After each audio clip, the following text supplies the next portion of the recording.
B7A4 Avant. Very nice car. Very good condition. There are a few things that need attention. I'm gonna start from top to bottom. Service light is on, so I recommend tune-up, oil and filter change. That's the cabin filter, all covered in junk.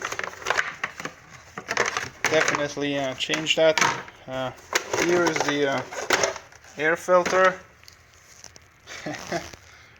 Yeah, change that. Take the air box out, vacuum it, clean it all out, get rid of that junk. Spark plugs, I'll send you a picture. They are original. They are black. They should be replaced as well as part of the tune-up. Moving on, there's a little bit of oil here at the valve cover gasket.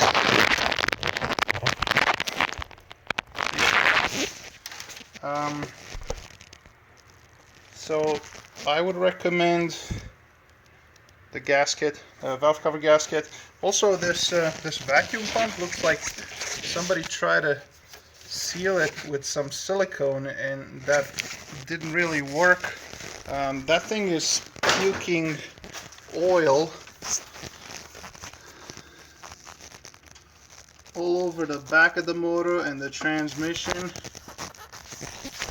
It's kind of hard to get to it because it's tucked in at the very back of the motor, but if you can kind of see through there, you almost see it. But I mean, you can look at it from the top and you can see the oil is just coming up past that silicone bead. So that can be replaced at the tune of $400, or I could take it off, disassemble it, and rebuild it for not even half of that.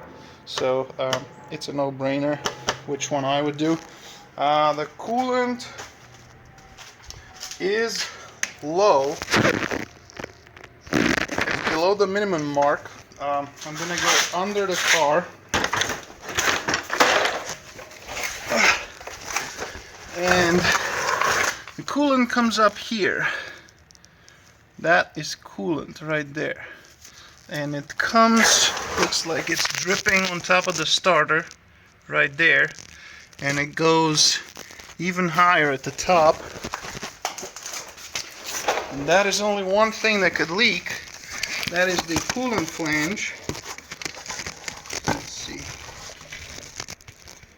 There you see that trace of coolant right there, the shiny part. It's coming from that black plastic coolant flange. Somebody at Audi decided that it's a good idea to attach a piece of plastic to the hot cast iron block. So yeah, that's what's leaking. I looked at the timing belt. It's got a Dayco belt. The factory is Continental, so I think that was done at 150,000 miles. I want to say it's definitely been done once. So that looks good and it's tight. This belt, this serpentine belt, see how shiny it is? You can hear it squeaking when the engine runs. It's like a squeak, squeak, squeak, squeak, squeak. The belt itself doesn't look too bad, except for the fact that it's glazed, and that's what's causing it to squeak. So if you want to get rid of the squeak, replace the belt. If not, just turn the radio up and all is well. I just noticed that's the camshaft position sensor in the bolt. Somebody left the bolt loose. Okay, that's a good find. I'm going to tighten that up. There's a little bit of residue here. You see that white spot at the bottom of that coolant pipe? That is also coolant residue. Now, I don't see any droplets forming, and I don't see any coolant on this side of the engine, so I'm really not going to worry about that now. The coolant flange would be a definite. This, I wouldn't touch it if it was my car. Just leave it. If droplets start forming, then you can go ahead and, because there's a bunch of stuff to remove to get to that O-ring.